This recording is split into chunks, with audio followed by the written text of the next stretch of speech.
اللهم صل على سيدنا محمد يا رب صل وسلم دائما ابدا على حبيبي. یہ لوگ تقدیر پہ ایک اعتراض کرتے تھے. اسلام کا عقیدہ تقدیر ہے نا, اسلام کا عقیدہ تقدیر ہے کہ سب کچھ پہلے سے طے شدہ ہے, اللہ کے علم میں سب کچھ ہے, اسی کے حساب سے جنت بھی لکھی جا چکی ہے اور جہنم بھی. یہ اسلام نے بیان کیا.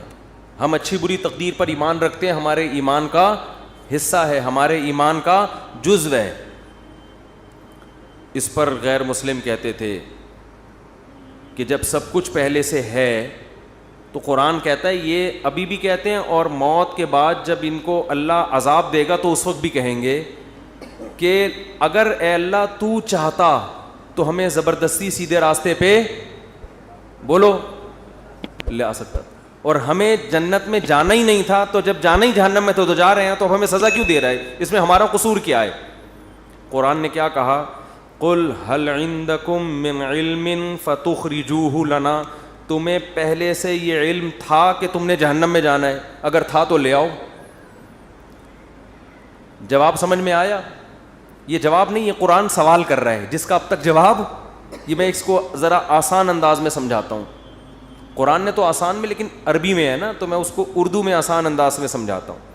بہت سے لوگ تقدیر کے عقیدے کی وجہ سے کہتے ہیں کہ بھائی جب ہماری قسمت میں گناہ لکھا ہوا ہے, قسمت میں ہر چیز لکھی ہوئی ہے, صرف عمر نہیں لکھی ہوئی کتنا زندہ رہنا ہے, ایک ایک پکوڑا آپ کی قسمت میں لکھا ہوا ہے. حقیقت بتا دوں کہ کتنا کھانا ہے کتنا نہیں کھانا, ایک ایک سموسہ لکھا ہوا ہے, کیونکہ اللہ کا علم تو کامل ہے نا, اللہ کو تو سب پتہ ہے کس نے کتنے پکوڑے کھانے ہیں کتنے نہیں کھانے, کس نے معذرت کے ساتھ کتنی شادیاں کرنی ہیں کس نے نہیں کرنی, کس کے کتنے بچے ہوں گے کس کے نہیں ہوں گے, کس کے بیٹے ہوں گے کس کی بیٹیاں ہوں گی, سب کچھ, کون جنت میں جائے گا اور کون جہنم میں جائے گا, کون فلاں موقع پہ گناہ کرے گا کون فلاں موقع پہ نیکی کرے گا, ایک ایک چیز پہلے سے طے شدہ ہے.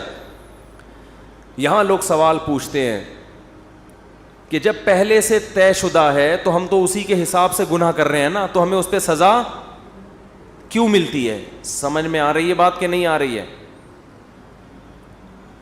تو اس کا قرآن کیا کہتا ہے کہ طے شدہ ہے مگر تمہیں پتہ نہیں ہے. تم تو یہ سوچ کے کر رہی ہوتی ہے نا اپنے پورے اختیار سے, اپنے مکمل اختیار سے ایک جرم تم کر رہے ہوتے ہو. دیکھو کسی کو پہلے سے پتہ ہو کہ میں نے فلاں موقع پہ فلاں بج کے اتنے منٹ پر چوری کرنی ہے, پہلے سے پتہ ہے کہ اللہ نے میری تقدیر میں یہ بولو نا لکھا ہوا ہے. اب آپ کو پتہ ہے یار تقدیر کبھی ٹلتی نہیں ہے, ہفتے کے دن دوپہر 2:03 پر میری تقدیر میں لکھا ہے کہ میں مسجد سے چپل چوری کروں گا. آپ جاؤ 2:03 پہ مسجد سے چپل چوری کرو. اللہ جب آپ کو قیامت کے دن پکڑے سزا دے چوری پہ, تو آپ کہنا اللہ مجھے پہلے سے پتہ تھا, میری تقدیر میں لکھا ہوا تھا, میں نے لوح محفوظ دیکھ لی تھی. تو اللہ آپ کو سزا نہیں دے گا, کیونکہ اللہ نے خود کہا ہے کہ لوح محفوظ میں جو چیز لکھی ہوئی ہے وہ چینج نہیں ہو سکتا. اللہ میں تو مجبور تھا, مجھے پتا تھا, میں نہیں بھی کرتا تو مجھے تقدیر کھینچ کے لاتی اور میں چپل چوری کرتا. لیکن آپ کو پہلے سے پتہ نہیں ہوتا. جب پتہ نہیں ہوتا تو آپ اپنے اختیار سے کر رہے ہوتے ہیں. سمجھ میں آ رہی ہے بات؟ اپنے اختیار سے جا رہے ہوتے ہیں, اپنے اختیار سے چپل چوری کر رہے ہوتے ہیں, اپنے اختیار سے پکڑے جاتے ہیں. اس کی مثال اور آسان کر کے, ایک دن کیا ہوا, زید نے بکر کا قتل کر دیا. زید نے کیا کیا؟ بکر کو قتل کر دیا. ہفتے کے دن 2:03 پہ آپ نے زید کو پکڑ لیا, بیٹا تو نے بکر کو قتل کیا ہے, ہم تجھے کیا کریں گے؟ قتل کریں گے سزا کے طور پر. زید کہتا ہے دیکھو بکر کی تو عمر اتنی تھی, بکر نے اس سے زیادہ زندہ نہیں رہنا.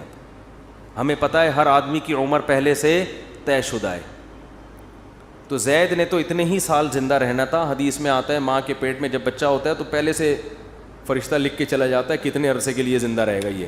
تو اس نے تو ہفتے کے دن 2:03 پہ مرنا تھا, اس سے زیادہ ہی اس نے زندہ نہیں رہنا تھا. بتاؤ سچ کہہ رہا ہوں؟ آپ کہیں گے بھائی بالکل سچ کہہ رہا ہے. لیکن آپ اس بیس پہ زید کو چھوڑ دو گے؟ آپ بولو گے کہ یہ بات اللہ کو پتہ تھی, کسی اللہ کے علاوہ کسی کو پتہ نہیں تھی. تیری نظر میں تو وہ ابھی زندہ رہنے والا تھا, تو نے تو اپنے اختیار سے جا کے اس کو 2:03 پہ قتل. یہ تو قتل کے بعد پتہ چلا ہے کہ اس نے زندہ رہنا تھا, تجھے تھوڑی پتہ تھا. اگر زید کی سمجھ میں یہ دلیل نہ آئے نا اور کہے نہیں نہیں نہیں میں نے تو مارنا ہی تھا, تو آپ زید کو بولے ٹھیک ہے پھر ہم تجھے قتل کرتے ہیں. اور جب تیرے وارثین آ کے پوچھیں کہ کیوں مارا, تو ہم کہیں گے اس لیے کہ اس کی عمر اتنی ہی تھی, اس نے اس دن اتنے بج کے اتنے منٹ پہ مرنا ہی تھا. یہ دلیل زید اپنے خلاف کبھی بھی نہیں مانے گا, دوسرے کے خلاف مانے گا. تو اللہ فرماتے ہیں کہ تم جو دلیل اپنے خلاف نہیں مان رہے, دوسرے کے خلاف کیسے مان رہے ہو, اور میرے خلاف کیسے مان رہے ہو؟ کیونکہ جب انسان گناہ کرتا ہے تقدیر میں تو لکھا ہوا ہوتا ہے, مگر لکھنے سے پہلے اس کو نہیں پتا ہوتا کہ یہ لکھا ہوا ہے. کرنے سے پہلے وہ اپنے اختیار سے کر رہا ہوتا ہے, اسی پہ اس کو قیامت کے دن سزا ملے گی. اور جب سزا ملے گی تو وہ کہے گا اللہ تو لکھا ہوا تھا. اللہ کہے گا ہل عندکم من علم, پہلے سے پتا تھا کہ لکھا ہوا ہے. اور اگر اب بھی کسی کے سمجھ میں نہ آئے تو پھر ہر چیز لکھی ہوئی ہے نا, صرف گناہ تھوڑی, کھانا پینا بھی لکھا ہوا ہے. صبح ناشتہ چھوڑ دو, آپ صبح کا ناشتہ چھوڑ دو. بیگم پراٹھا بنا کے لائی, چائے بنا کے لائی, نہیں کھاؤ. بیگم لکھا ہوا ہوگا تو حلق میں اترے گا. بیگم کہے گی کم بخت, یہ کھانے کے بعد پتہ چلے گا کہ لکھا ہوا تھا یا نہیں لکھا ہوا تھا, کھانے سے پہلے نہیں پتہ چلے گا. لیکن آپ نے کہا نہیں لکھا ہوا ہوگا تو اڑ کے میرے پیٹ میں جائے گا, اور آپ چلے گئے آفس, دوپہر لنچ کا ٹائم ہو گیا تو پتہ چلے گا کہ آپ کی تقدیر میں پراٹھے لکھے ہوئے نہیں تھے. تو اس بیس پہ تو پھر ہر چیز اسی اصول پہ گزارے نا. دنیا میں پیسے بھی نہیں کمائے کہ لکھے ہوئے ہوں گے تو مل جائیں گے, نہیں لکھے ہوئے ہوں گے تو نہیں ملیں گے. ٹرک آ رہا ہے اس کے سامنے آ کے کھڑا ہو جائے, بھائی تقدیر میں لکھا ہوا ہے کہ اس نے مجھے اسٹیکر بنانا ہے. کراچی میں جو ٹرک ہے نا وہ کچلتے نہیں ہیں, اسٹیکر بناتے ہیں. اتنے بھاری بھاری ٹرک ہوتے ہیں, ان کے ٹائر کے نیچے اللہ نہ کرے کوئی بندہ آ جائے, لاش بھی نہیں ملتی اس کی. تو اب ٹرک کے سامنے آ جاؤ ہے بھائی, اور بولو بھائی لکھا ہوا ہوگا تو مروں گا. اور واقعی جس کی تقدیر میں نہیں لکھا ہوا ہوتا ٹرک کے سامنے آگے بھی مرتا نہیں ہے, کچھ ہو جاتا ہے کچھ نہ کچھ, لیکن آپ کبھی ٹرک کے سامنے نہیں آتے.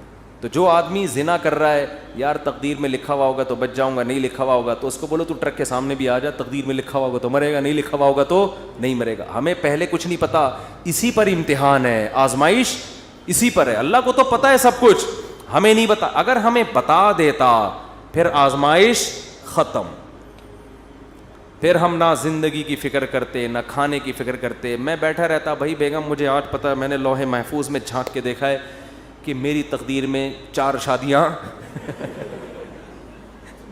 پراٹھوں سے زیادہ مزے کی مثال کون سی ہے؟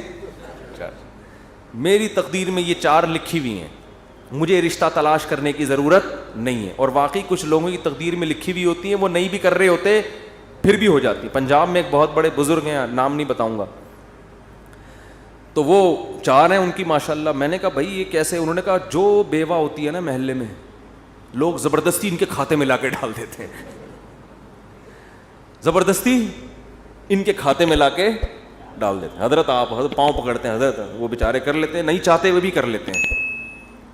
تو دیکھو یہاں لوگوں کو مل نہیں رہی, اور جن کی تقدیر میں لکھی ہوئی ہے زبردستی ان کے کھاتے میں لا لا کے ڈالی جا رہی. تو شکر ہے 4 سے زیادہ کی اجازت نہیں ہے, ورنہ پنجاب کی ساری بیوائیں اور متعلقہ ان کے کھاتے میں. بڑے نیک ہیں وہ بزرگ, بہت نیک ہیں. تو اس لیے قرآن یہاں بھی بجائے آپ کا سوال کا جواب دینے کے نا کہ تقدیر میں لکھا ہوا ہے, قرآن آپ سے سوال کر لیتا ہے الٹا. تو یہ بھی ایک دلیل سے بات کرنے کا طریقہ ہوتا ہے کہ آپ اگلے کا سوال دینے کے بجائے آپ کہیں چل مان لیا تیری بات ٹھیک ہے, لیکن پھر ہمارا اس پہ یہ سوال ہوتا ہے, اس کا تو جواب دے. وہ قیامت تک بوکھلاتا رہتا ہے, اس کے پاس اس کا جواب نہیں ہوتا. تو ہمارا ایمان ہے, ہمارے ایمان کا حصہ ہے یہ چیز کہ ہر چیز پہلے سے طے شدہ ہے, جنتی بھی جہنمی بھی سب کچھ. کل میسر لما خلق له, حدیث میں آتا ہے کہ جس کو اللہ نے جو جہاں کے لیے بنا ہے نا اس کو ویسے اعمال کی توفیق ملتی ہے. اب ہمیں نہیں پتا ہمیں اچھے اعمال کی توفیق ملے گی یا برے اعمال کی, کر کے دیکھ لو. اگر اچھے اعمال کرنا شروع کر دو گے اس کا مطلب جنت لکھی ہوئی ہے, برے کرنا شروع کر دو اس کا مطلب جہنم لکھی ہوئی ہے. تو یہ آپ اس لحاظ سے تقدیر آپ کے ہاتھ میں ہے, کیونکہ ہمیں علم نہیں ہے. اور اللہ نے یہ قرآن میں جگہ جگہ کہہ دیا, لا یظلم ربک احدا, تیرا رب کسی پہ ظلم نہیں کرے گا. ایک آدمی جنت میں جانا چاہتا ہے, میں زبردستی اٹھا کے تقدیر کی وجہ سے جہنم میں پھینک دوں, ایسا نہیں ہوگا. اور ایک آدمی جہنم میں چھلانگ مارنے کی کوشش کر رہا ہے اور میں اس کی تقدیر میں لکھ دوں کہ یہ جنتی ہے, نہ ایسا نہیں ہوگا. تیرا رب کسی پہ ظلم نہیں کرے گا.